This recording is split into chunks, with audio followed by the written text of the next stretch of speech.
That's not correct, man. It's not That's correct. Get your physics. Come on, get the physics books out, guys. Come on. something that I've been thinking about is thoughts. Like if we I don't how in control of we are our thoughts, because like it seems like if you're not conscious of them, they just Hmm. kind of wander off. So do you Hmm. really can you fully control every thought you have, or is that even possible, or is it just the power you give to the thoughts?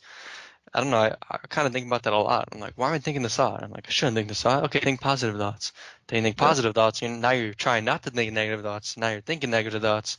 Just keeps going and going.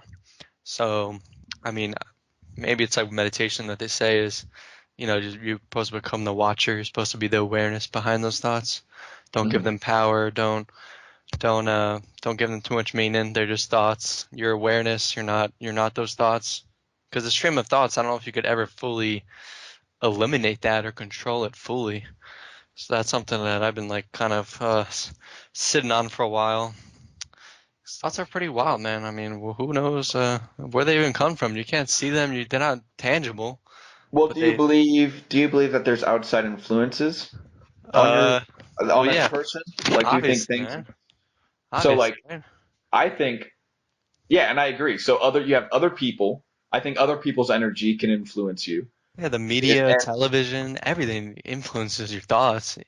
and So, words are when your brain hears information, it processes the same way it processes food as like substance. mhm. Information is literally substance to your body, and Yeah, it affects your body as such. yeah. So when you're processing a shit ton of information, it's like your brain is like, okay, I'm processing a whole bunch of things, and then your body reacts as it's and that slows you down and it wears you out. That's like, And it's like, well, that kind of goes into like feelings. Like, can you control how you feel? And I think to it's the some same. extent, a lot of people can control how they feel about certain things. It's like Yeah. your perspective about certain things could change it, and you can change your perspective at any time. If Mhm. somebody dies, if your perspective is that's the end, that sucks, that's terrible. But you could immediately just change your perspective and be like, well, that's just the death of the body, not the soul, and like, so yeah, it kind of like how in control are we of our thoughts and feelings? Like, Yeah. who knows? That takes a lot of thought. Something I kind of contemplate daily. I don't know. And then I think so. Awareness is taxing. Mm, To be aware requires energy. This is why uh, awareness cannot be a consistent thing. This is why yeah, enlightenment is such a highly sought after and revered yeah, state. And it's only the select few can achieve it, and those people need to be followed, and we can hope to get to them because it's not something that a normal person can do. It yeah, requires of something, and it's like it's almost a curse to be aware. It's a burden, it's not a gift. Everybody looks at it as this positive thing that's like you're just going to produce so much. No, you're carrying a weight yeah. because you can't shut the mind off. No, When you're in this body, when you're in this three-dimensional plane, you cannot shut off. That's why I don't believe in the whole enlightenment and the gurus. I think that if somebody got to that place where they really are enlightenment, you know what would happen? They would stop existing. Like true. you wouldn't know them anymore. Like in the sense that they're no longer part of this. And it's like it's not what people think it is. And people have the pursuit wrong. They have the journey wrong. You're like, oh, I'm supposed to get to love and I'm supposed to get to harmony and peace and we're supposed to make it better. And it's like, no, because as long as somebody's trying to make things better, there's going to be somebody to try to make things worse. Oh yeah, It's the price you pay for wanting things to be better and things getting better, and so the calling is not to obtain the positive, and it's not to obtain to obtain the negative. It's to transcend them both and yeah, get back to that unified state where it's almost a state of indifference, and that's really the best way the English language can describe it. You can never rid you can never rid the evil. I mean, there's people that always believe that a utopian society is like it's actually a good idea, or actually like could be achieved, you can't. You can't get rid of Unless the you get evil rid in the of the world. good. Unless you get rid of the good. Right. If you I mean, if you get rid of the it's good, you get rid of the impossible. evil. No matter how higher consciousness goes, there will always be an equal level of evil that exists. So no matter in all of existence, human existence, there's been bad people and good people and shitty things that happen and good things that happen. I mean, you can't escape that. I mean, Well, you can minimize it, but they'll still be evil. You can kind of control people to, not murder each other, but there's going to be murder. It's just how humans are. We're corrupt and we are enlightened at the same time.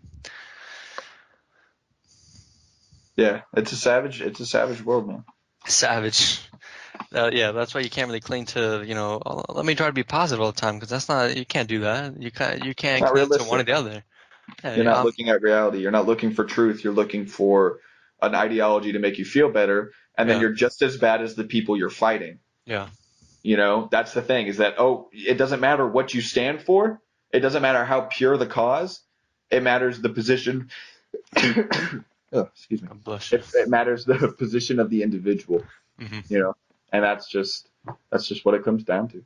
Yeah, You can't get past that. You can't, you cannot trick the ego, or you can't fake it, I guess. The ego, it's like you have all these people who believe in good. Look at vegans, like some vegans or some Christians hey, or dude, some. chill, dude, Well, no, chill, it's like, chill, yeah, you dude. take something that can be a worthy cause, and you take somebody and they assign it to who they are. Oh yeah, it becomes their identity. I met vegans like that. They're like, Yeah, it's who they are. It's like and then you disagree with the identity, Mhm. or you disagree with the ideology, and then you disagree with the identity, and then you're questioning their existence, Yeah, and then they're going to fucking get scared as shit and defend themselves because, like like just as you have a bunch of subpersonalities inside of you that want to live, humans want to live themselves. And if you try to extinguish their identity, you're trying to extinguish them. yeah, And most people's egos won't allow that, and they'll react and defend themselves. yeah. And they get triggered, as what you call it. And then and then Triggered. and then they're not even engaged in real conversation to achieve betterment and improvement and truth. They're in a conversation to defend, you know. Mhm. And it's like nothing can be gained there. But that's where everybody goes. Everybody goes to those stupid, argumentative, pointless conversations that just leave a bad taste in your mouth Oh, you can even afterwards. feel it too. You can feel like the cloud over those kind of conversations. You It's guys just like both You guys both know that yeah, it's just your ego's going at war, and you're like you don't even want to learn anything, or yeah. even you just want to prove them wrong, or kind of like defend yourself, defend your identity that you've created. And it's just like, this was such a fucking pointless conversation. I really wish I didn't even waste my time with it. And that's such a bad feeling. Such a But bad feeling. it's triggering. You know what I mean? There's an emotional reaction, and you just like you kind of become unconscious, and you know what you're doing is not good, but just like you defend yourself. It feels good to just fucking that ego comes out, and you're just like, okay, let's just be petty. Let's just be Yeah. petty right now. But But you're not gonna learn anything that way. But yeah, I mean, kind of I takes don't some know. level of like humbleness to be like that. It's hard. It's hard to want to be like that. Yeah. Because no matter how much we learn, we're always going to be questioning. We're always going to be wondering. We're always going to be unsure. And Hmm. there's always going to be people that come in and offer us assurance in things we want to believe and things we don't want to believe. And it's just, you have to discern every single day. You have to discern the right path, Hmm. because it's a matter of life and death, where you're going. And everything is in your hands. Everything. That's true, dude. We are the creators. Creators. The technicians, dude. We are. We're the engineers of our own lives. I feel like that's from Sweet Life and Zach and Cody. What is that? I wouldn't Maybe know. like an episode way back. You never watched that? That No, I shit was did. lit. It was lit, dude.